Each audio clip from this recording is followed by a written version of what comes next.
Hey everybody, welcome to the channel. So today I just wanted to have a short conversation about Destiny 2. And the question I want to pose to you is, has Destiny 2 lost its heart? So when I'm thinking about Destiny, I think about a lot of wonderful memories, a lot of friends made, a lot of fun time spent. But when I think about Destiny now in January of 2023, you know what I think about?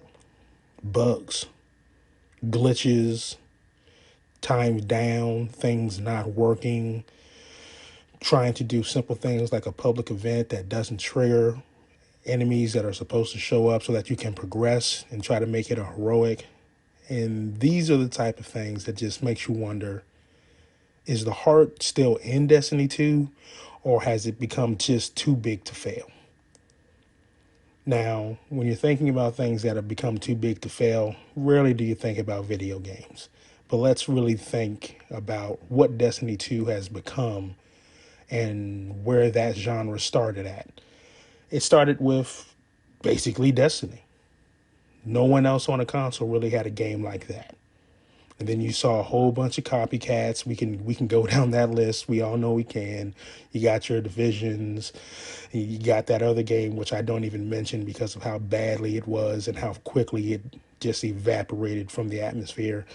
But when you really think about it, Destiny was kind of always been in a realm of its own. So when you think about that realm and how they basically own it, it's very quite easily something that can lose its heart when you just blink the wrong way. And I do feel that it has lost its heart.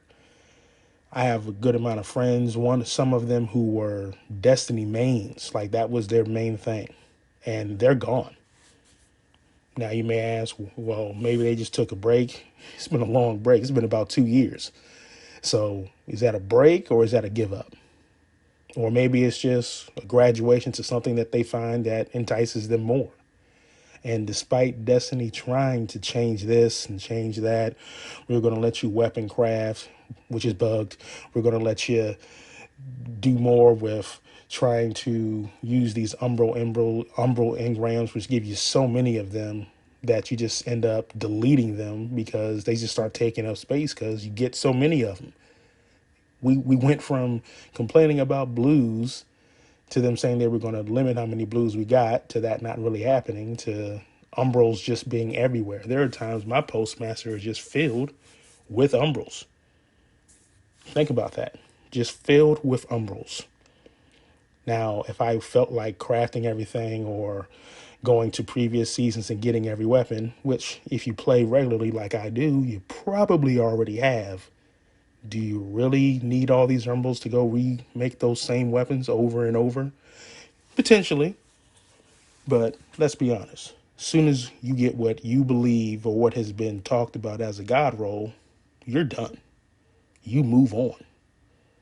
And what's left for those umbrals after that? Just space. You can go to Rahul and yeah, he'll screw you over 9 times out of 10 on them. But hey, you tried. But really, when it gets down to it for me, is when I go ahead and click on Destiny 2, do I feel like I'm going to just have fun all the time now? Sadly, I don't. Sadly, I'm usually hit with a centipede error. I even got a cat error. That was a shocker. Didn't even know that one was even in the game, but hey, I got it. And then you just try to do whatever you got to do to complete whatever weekly or daily that you're interested in completing in. I do love the dungeon. Spire of the Watcher has been a lot of fun. At this point, I think I've run it over 50 times and I enjoy it a lot. But why am I still running it? I'm still running it because one of my friends has had the hardest time getting the bow to drop. He has the complete armor set on all 3 characters, but he can't get the bow to drop, which for him is a major frustration to the point when he gets on, it's usually on reset. He runs his 3 characters through the dungeon. He doesn't get what he's trying to get, and he just gets off. Doesn't want to run strikes. he'd rather cut his arm off than go into Crucible.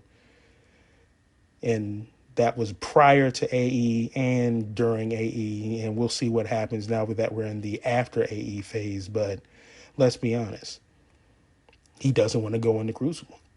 I have one friend who pretty much never gets on Destiny 2 anymore just because of the fact that he's converted himself over to Battle Royals. And if you like Battle Royals, I'm happy for you. Have fun with them. Me personally, I just don't jive with them. I've tried multiple times, but that's just a me issue. But I do miss the good old days of getting on, running a raid multiple times, not for the loot, but just for the fun of running with the guys.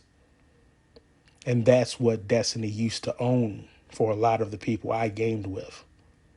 The memories. There was nothing greater in Destiny 1 than hearing your friend squeal like the littlest girl because they got that one weapon to drop. We all know the trials and tribulations of getting Galley. I had one friend who he never recovered because the day that he got Galley to drop, the very next day it was basically nerfed into the ground on Destiny 1. And that was the climax for him. He hasn't played since. But in Destiny 2, you have to get through walls of bugs to the point now we've now had a major rollback, which for me kind of screwed me over because I had done some things in the game that day. And of course, that small little window where they basically had to roll everything back to, I lost all that progress. Do I feel like doing it again? No, I don't. I did it at that point because I had already been working on it and I just said, screw it. Today's the day I'm knocking this out. But I also have a life. I also have a wife. And continuously having to go back and try to complete things that I didn't fully want to do in the first place, or I'm just checking off a box to do in the first place, lets me know I'm starting to get burned out on this game. And that's fine. People are going to say, well, you can go play another game, which I definitely can. But those other games don't give me that high feeling like Destiny used to. And I emphasize used to. So we have to see what Bungie's going to do with Lightfall because, in my opinion, I'd rather them delay Lightfall 3 months to just focus on fixing the bugs that are in this game because they are mounting up so big. And I understand this is the basically a reconfigured Blam engine from Halo, and the Tiger engine does a lot of things that a lot of other engines don't. But one thing it does that a lot of engines don't is bug out on a daily basis for some of the most simplest things. But hey, that's just my opinion. If you guys have an opinion, leave a comment below and we'll see what Bungie gives us with Lightfall. Because as of right now, I don't think I'm playing day one because I don't want to get just bugged out. Looney out.